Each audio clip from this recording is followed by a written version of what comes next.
बोलिए सच्चिदानंद भगवान की जय। वृंदावन बिहारी लाल की जय। सद्गुरुदेव भगवान की जय। आइए अपने चित्त को वहीं ले चलें।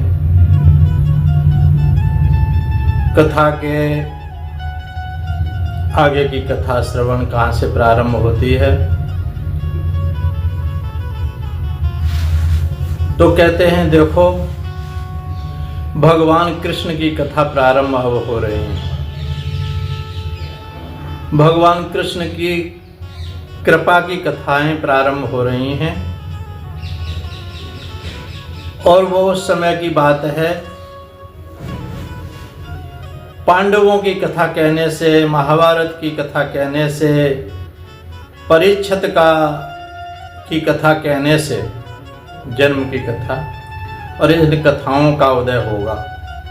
भगवान की कथाओं का इसी से उदय होगा। परीक्षितो थ राजर्षे जन्म कर्म विलापनम संस्थां च पांडुपुत्राणाम बक्षे कृष्ण कथोदयम्।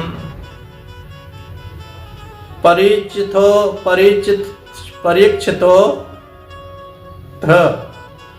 अथ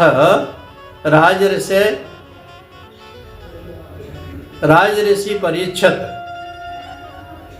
की जन्म की कथा हम सुनाएंगे सबसे पहले, और उनके कर्मों की कथा सुनाएंगे सबसे पहले, और उनको मोक्ष कैसे हुआ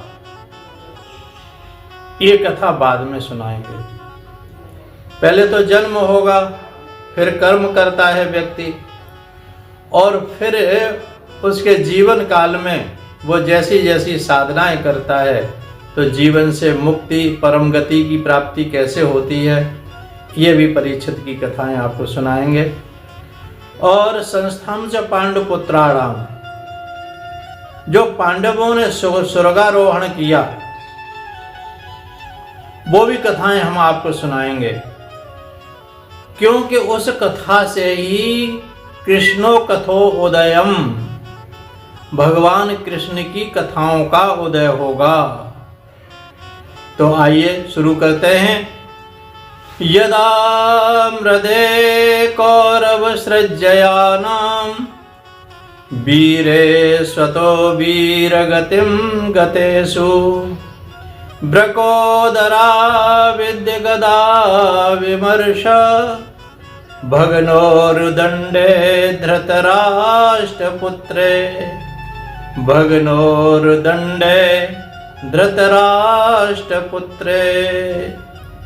यदा मृदे कौरव सृज्ययानाम, कौरवों की और पांडवों की सेना के वीर बहुत इस युद्ध में वीर गति को प्राप्त हो गए। वीरे स्वतो वीर गतिम गतेषु, और उसमें सबसे बाद में दुर्योधन लड़ने के लिए आया, और भीम ने जब द्रौपदी की चीरहरण हो रहा था, भीम ने गदा लहराते हुए कहा था कि इस गदा से ही तूने ये जंगा पे बिठाने के लिए द्रौपदी को कहा है ना, वस्त्र रहित द्रौपदी को, इसी जंगा को मैं तोड़ूंगा, तेरी जंगा को, इस गदा से। आज वो समय आ गया है भीम की प्रतिज्ञा का, और दुर्योधन लड़ने के लिए आया है। दुर्योधन को कोई परास्त नहीं कर सकता था भीम के सिवा, क्योंकि जहां भगवान हो विजय श्री तो वहीं है। दुर्योधन भी बहुत महारथी था, लेकिन भगवान जिसकी तरफ है विजय श्री वहीं मिलने वाली है। कहते हैं ब्रकोदरा विद्य गदा विमर्श, और युद्ध करते करते वृकोदर माने भीम ने अपनी गदा से उसकी जंघा तोड़ दी। जंघा टूट गई तो वो नीचे जमीन पर गिर पड़ा। भगनोर दंडे धृतराष्ट्र पुत्रे, वृकोदरा विद्य गदा विमर्श, भगनोर दंडे धृतराष्ट्र पुत्रे। धृतराष्ट्र पुत्र यानी दुर्योधन, उसकी जंघा टूट गई, नीचे गिरा पड़ा है, अब कुछ कर नहीं सकता। सारा युद्ध विजय श्री प्राप्त हो गई, विजय श्री का शंख निराबाद हो गया, शंख बजा दिया गया। अब कोई वीर नहीं बचाएगा उनकी तरफ, केवल एक अश्वत्थामा बचा है, सात्विकी बचा है, कृतवर्मा कृपाचार्य बचे हैं।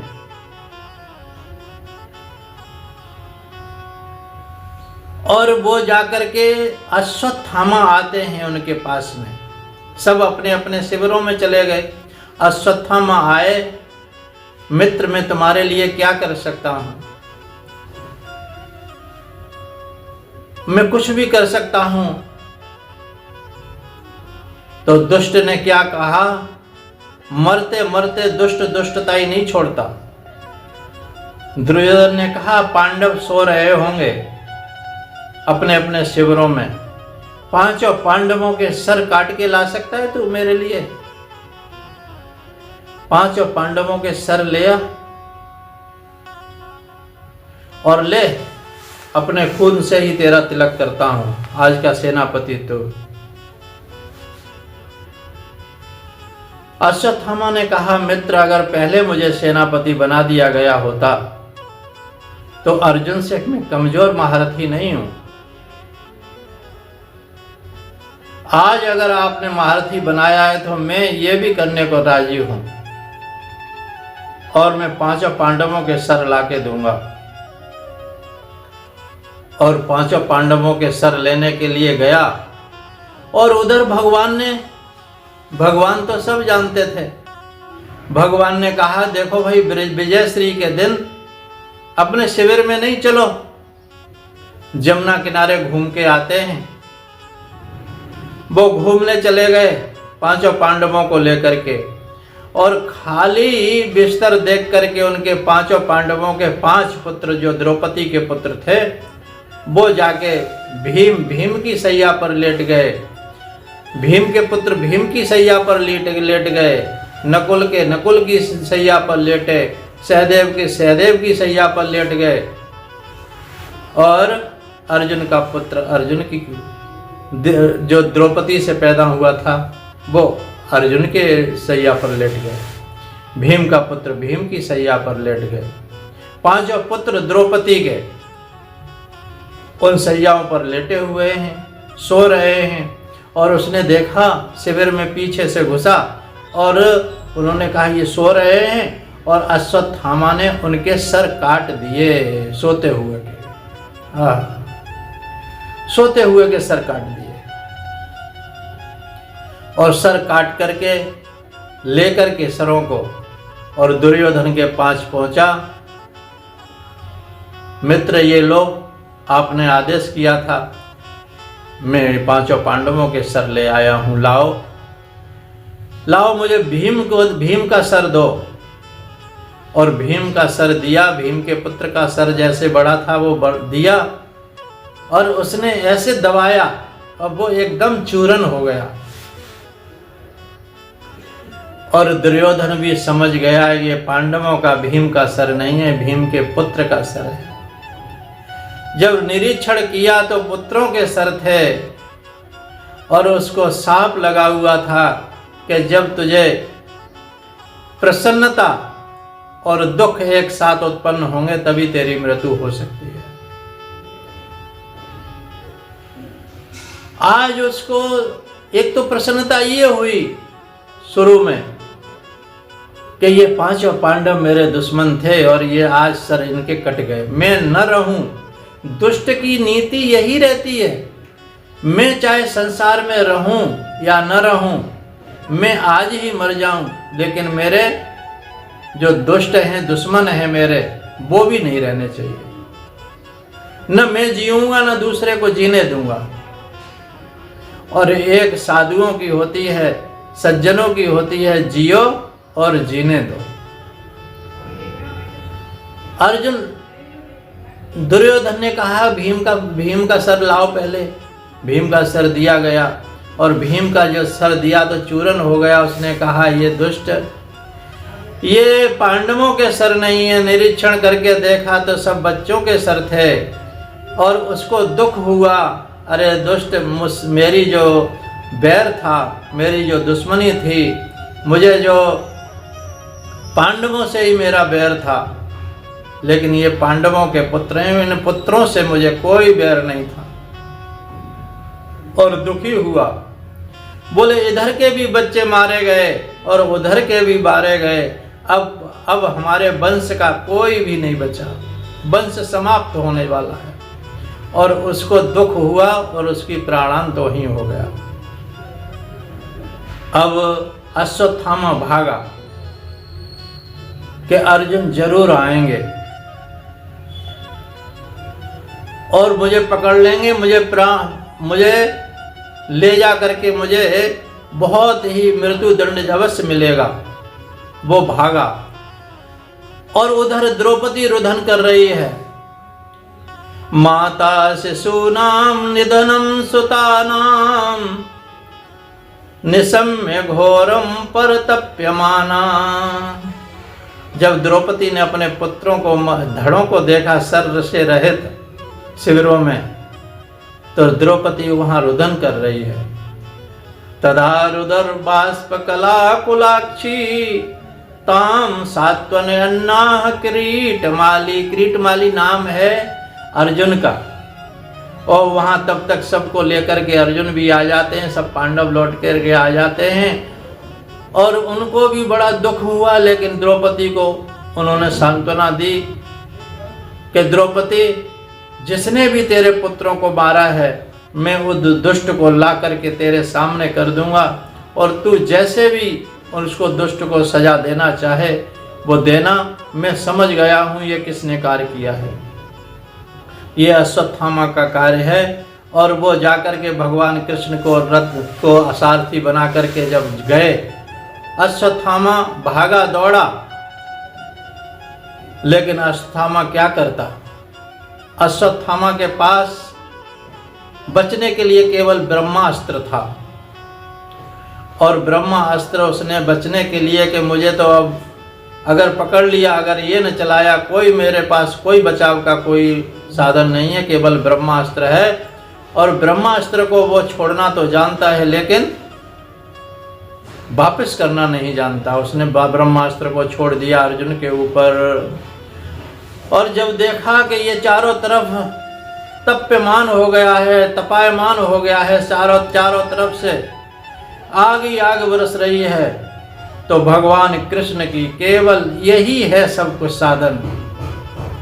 पांडवों का साधन यही है कि जब कोई भी आपत्ति आए तो कृष्ण की तरफ दौड़ते हैं। और हमारी भूल ये है कि हमारे ऊपर संसार में कोई आपत्ति आती है तो हम संसार के अपने जो सगे संबंधी हैं उनकी तरफ दौड़ते हैं। वो खुद ही उससे पीड़ित हैं आपत्ति से, तो तुम्हारी आपत्ति कैसे दूर कर सकते हैं? इसलिए पांडवों में यही देखा जा रहा है कि कोई भी भाई अगर किसी पर आपत्ति आती है तो भगवान कृष्ण की तरफ दौड़ते हैं, किसी भाई बंधु की तरफ नहीं दौड़ते। और कृष्ण कृष्ण, अर्जुन भी कृष्ण कृष्ण महाबाहो भक्तानां भयंकरा तुम्हें को दह्यमानानां अपवर्गोऽसि संसृते।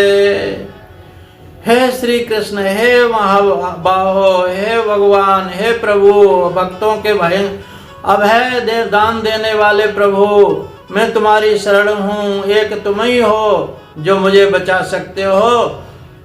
अपवर्गों से संसृते, अपवर्ग कहा वहां पर। अपवर्ग कौन होता है? अपवर्ग भगवान का नाम है। भगवान का नाम अपवर्ग है। जहां पवर्ग न हो वहां पर उसको कहते हैं अपवर्ग। अपवर्ग उसको कहते हैं जहां पवर्ग न हो, प फ व भ मा रहित, सो अपवर्ग कहा है। पतन, फलासा, बंद, भय, मृत्यु जहां पे नाय, पाफा वाभा मा रहित, सो अपवर्ग कहा है। जहां पे पतन नहीं है किसी बात का, जहां पर फल की इच्छा नहीं है, कोई फलासा, बंद, कोई बंधन नहीं है,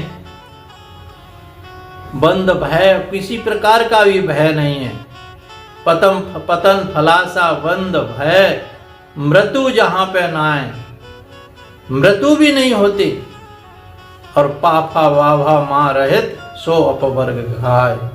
तो भगवान की शरण में जाने वाले की पतन, फलासा, बंद, भय, मृत्यु भी नहीं होती, क्योंकि आत्मा की कभी मृत्यु नहीं होती, और वो भगवान का जीव अंश है। अंश तो अंशी में मिल जाता है, फिर उसकी मृत्यु कैसी? शरीर नाश होता है, इसलिए भगवान का नाम अपवर्ग है, जहां पवर्ग नहीं है। अपवर्गों से संस्कृत कहा कि आप अपवर्ग हैं, मैं आपकी शरण हूं, मेरे भय का निवृत्ति करो प्रभु। भगवान ने कहा तेरे पास है, तेरे पास ब्रह्मास्त्र है, वही इसकी निवृत्ति है, ब्रह्मास्त्र छोड़ दे, और तुझे बुलाना भी आता है, दोनों को एक साथ बुला दे छोड़ करके। दोनों के दोनों अर्जुन ने बुला लिए और समाप्त हो गया। अब अर्जुन ने अश्वत्थामा को पकड़ लिया और बांध लिया बुरी तरह से, और कैसे लाया जा रहा है बांध करके, ये एक चर्चा आगे के प्रसंग में सुनेंगे। इतना ही कह करके वाणी को विराम। बोलिए सच्चिदानंद भगवान की जय।